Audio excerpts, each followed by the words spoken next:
The following is not a compilation of car crashes. I'll admit, I can get deep into a Neanderthal session of me like crash videos, but that's not what this is. The intention of calling out these stupid driving moves, in the biggest picture, is to prevent accidents. November 7th of 2020 marked 20 years of consecutive daily deaths on the roads in Texas. According to TxDOT, that's quote, over 70,000 innocent lives lost to preventable crashes. Did you hear that? Preventable. In 2019, 21 people were killed on the roads in Bexar County. There's some ass right now saying to himself, that's not a lot, but I'm pretty sure there's at least 21 families that would agree with me when I say, that's 21 too many. These videos are calling out just some of the ways accidents can be prevented.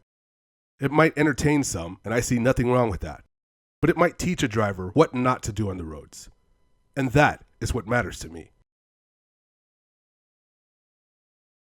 Welcome to driving an SATX. There are worse places to drive, I know. But that doesn't mean we shouldn't strive to do better where we live.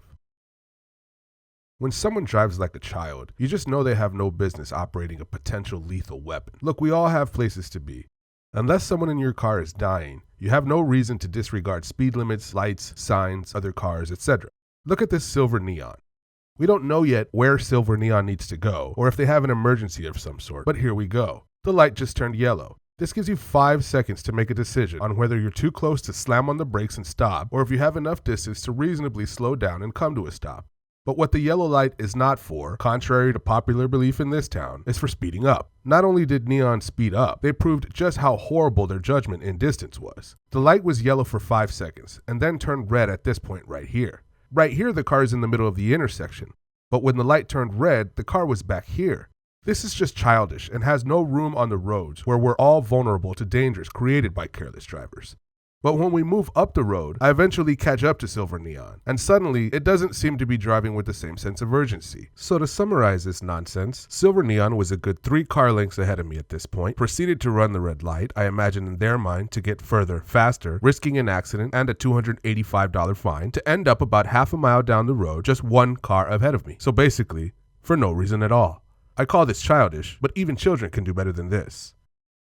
The only reason anyone would miss their exit is that they weren't paying attention. The signs on the highway usually tell you at least a mile in advance that an exit is coming up. In this case, the sign that indicates that I-10 is approaching is alerting drivers a mile and a half away. Then of course you get another warning at 1 mile, then another here, and finally another here. Despite all that, we have this driver here, stopped on the road because they missed the exit. But rather than do what a sensible driver would do, go to the next exit, turn around and get it right this time, the driver decides not only to make their own exit down this grassy hill, but to pull out into the lane where this car is approaching, who obviously has the right of way here.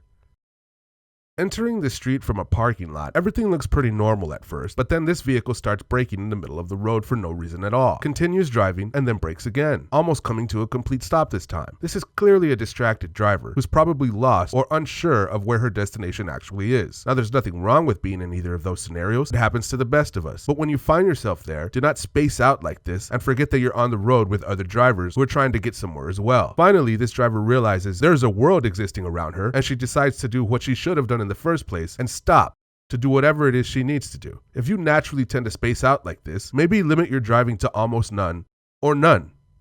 More times than not, when you're on an access road and you approach an exit from the highway, you'll have a yield sign, kind of like this one here, which is intended for this vehicle here. This driver continues without a care in the world, causing the exiting vehicles, plural, to have to brake, which can cause a dangerous situation if there are enough cars to be braking back on the lanes of the highway. That's the entire point of these yield signs being where they are. It's not just to inconvenience you and your important little agenda today. It's much bigger than you. If you're ever in a situation in which you don't think you can or should be driving at highway speeds, the best thing to do would be to not get on the highway. The worst idea you can have is to go get on the highway and go much slower than anyone else traveling. This is a huge safety hazard. It is possible to get across town without using the highways. If you really have to, look it up. Another case of someone who just couldn't wait for another light because they're a terrible human being is the only conclusion I can make. This is when the light turned yellow, which means this car, okay, still had time. This truck should not have gone. As you can see, the light changes while the truck is mid-intersection. And then there's this dummy here, who seems to be quite proud of driving around like a total loser. I know that stop signs are easily disregarded when it comes to actually making complete stops, but it's best not to allow yourself to develop this habit.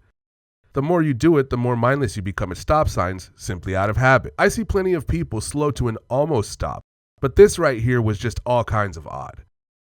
Driving up Bandera Road, we're approaching an intersection where the far right lane becomes a turn only. As a defensive move, I generally leave space like this because I know there are cars who will race up as far as they can and then jump into this lane because they knew they needed to go straight all along. Some drivers who understand where I'm coming from will not leave this space just to spite the clowns who do this regularly. To those people I say, I get your frustration. I really do. But let's take the higher ground. Just because the other driver's an idiot doesn't mean we should contribute to the danger being created. Now, I'm stopping it here to show that the light is now red. This car hit the gas at the yellow rather than slow down. But notice that right now, there's this vehicle, room for another here, this one here, and about half that room here, making about 4.5 car lengths of room between me and the red light. And watch this idiot from the turn only lane, no less. Gotta do better, SA. Gotta do better.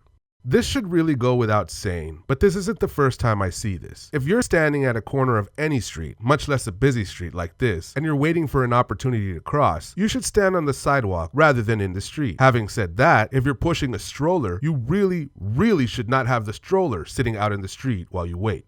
I'm not entirely sure what has caused people to drive around with so much entitlement these days. It wasn't anywhere near this bad 20 years ago. Some say it's an entitled generation contributing to this, but to this I ask 2 questions. 1, why do I see so many older people drive like this? And 2, if it's an entire generation, who do we really blame? I've covered this particular stretch before, as it has quite a bit going on. I'm in an entrance lane that soon becomes an exit ramp, and the next lane over is also a ramp to another highway. So many cars getting on here need to get over 2 lanes right away, like this car. But this car has to deal with this neon. The car in front of me should already have a blinker on, but instead leans over to the next lane, causing the neon to slow down. San Antonio. Leaning over is not a proper indicator that you're needing to move to the next lane. Use a blinker. It literally requires no more effort than lifting a finger. So the white car now decides to use their blinker, and the neon's reaction is to speed up rather than allow space for the white car to enter. The white car, of course, comes over anyway, causing the neon to hit the brakes again. This wasn't the best display for either one of these drivers, but here's the kicker. Do you see this? The neon needed to get over to this lane all along, which means all the way back here, this driver could have moved over to this lane and avoided all of this. We all have somewhere to be. Sometimes we find ourselves missing a turn or an exit. It happens. But when it does happen, there's always an opportunity to turn around and come back and go the right way. There really is no reason to create a dangerous situation and risk an accident just because you messed up. Take a look at this here. As you can see, the right lane is only to be used to go straight. The lane I am in allows cars to go straight or turn left. This car failed to get into the right position to make a left turn. So the driver decides, to hell with everybody in safety, I'm just gonna go, almost causing an accident because this driver was going straight. I've said this before, but driving isn't for children or those who make decisions like children. I've queued this clip up to this point to point out 2 things: the double solid line here and this driveway here. See, being that it's not legal to cross over these lines, any driver that would be exiting this driveway should turn, advance through the intersection ahead, and get on the highway at the next ramp. Again, this is for the safety of everyone, that driver included. This is the unsafe way to do this, and it's a stupid way to receive a citation or cause an accident. Why? I don't know. I really don't get it. And now I've had enough for today. Thanks for watching. Don't forget to hit like and subscribe. Till next time, let's do better on the road, San Antonio.